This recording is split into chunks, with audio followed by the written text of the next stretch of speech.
Hello student, welcome to my YouTube channel Nakshatra. Myself Rohini Negi. तो हम पढ़ रहे हैं क्लास 10th की एनसीईआरटी बुक।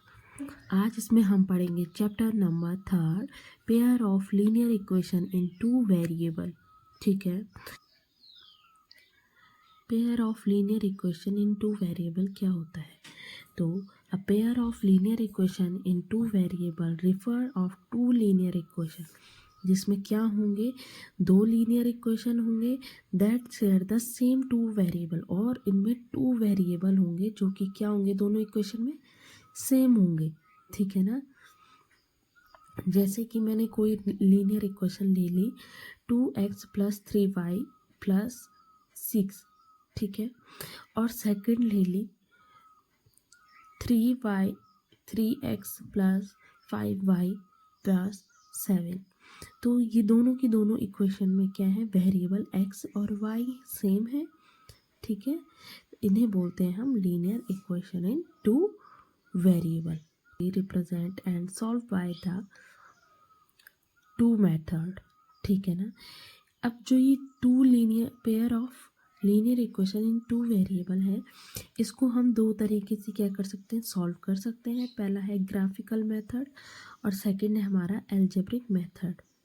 ठीक है, pair of linear equation is given by, हमारे पास दो लीनियर इक्वेशन गिवन है। फर्स्ट है a1x + b1y + c1 = 0। Second equation है वो है हमारे पास a2x + b2y + c2 = 0। Then the following situation can arrive. इसको ढंग से देखना, जो भी आगे हम पढ़ेंगे। अब देखो a1/a2 does not equal to है b1/b2 के, और डज नॉट इक्वल टू है c1/c2 के। ठीक है ना।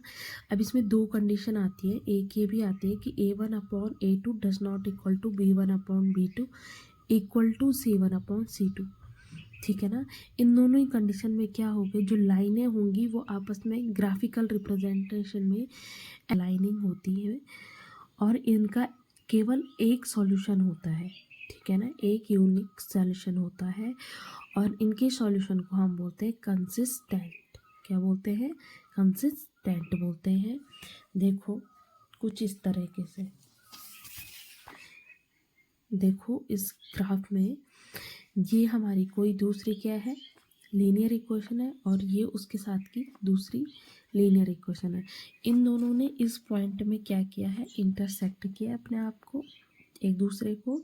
तो क्या होगा यहाँ पे, इन दोनों लाइनों के लिए क्या होगा, एक यूनिक क्या होगा, सॉल्यूशन होगा। ठीक है ना। नेक्स्ट है इसमें कि a1/a2 = b1/b2 = c1/c2।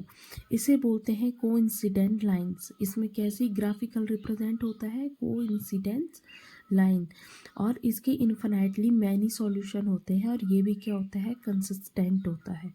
अब इसको देखो, ये दोनों लाइनें क्या है, pair of linear equation in two variable है। ठीक है, और जितनी ये लाइनें आपस में जितनी जहाँ जहाँ पे क्या होंगी, एक दूसरे के ऊपर कोइंसिस्ट करेंगी। ठीक है ना, मतलब कि कोइंसिडेंट मतलब कि एक के ऊपर एक लाइन। ठीक है ना, तो प्रत्येक पॉइंट में इनके क्या होंगे, दोनों लाइनों के सेम सॉल्यूशन होंगे। ठीक है, तो ऐसी लाइन क्या बनाती है, हम कहते हैं कोइंसिडेंट लाइंस। इनके इन्फिनाइटली मैनी सॉल्यूशन होंगे, जहाँ जहाँ पे दोनों एक दूसरे के ऊपर हैं उतनी जगह उतने उनके क्या होंगे, सॉल्यूशन होंगे, और इसे भी कहते हैं कंसिस्टेंट सॉल्यूशन। नेक्स्ट है हमारे पास a1/a2 = b1/b2 does not equal to c1/c2। इस कंडीशन में हमेशा ग्राफिकल रिप्रेजेंट कैसा होता है, पैरेलल लाइन का होता है। एल्जेब्रिक इंटरप्रिटेशन देखें हम उनका, तो उनकी नो सॉल्यूशन होता है, जीरो सॉल्यूशन होंगे, और ये हमारा इनकंसिस्टेंट होगा। ठीक है ना, इस टाइप का हमारे पास ये पैरेलल लाइंस का ग्राफ देखने को मिलता है। ठीक है ना, तो ये दोनों ना तो कहीं पे क्या कर रही हैं, इंटरसेक्ट कर रही हैं, ना कहीं पे कोइंसिडेंट हो रही हैं। इसका मतलब होता है कि इनके जो सॉल्यूशन होंगे अलग अलग होंगे, और दोनों लीनियर पेयर ऑफ इक्वेशन का कोई भी सॉल्यूशन एक सेम सॉल्यूशन नहीं होंगे, दोनों के अलग अलग क्या होंगे, सॉल्यूशन होंगे। ठीक है, और इनकंसिस्टेंट सॉल्यूशन होंगे, नो सॉल्यूशन होगा, और ये पैरेलल लाइन देंगे हमें। ठीक है, thank you, do like, subscribe and share.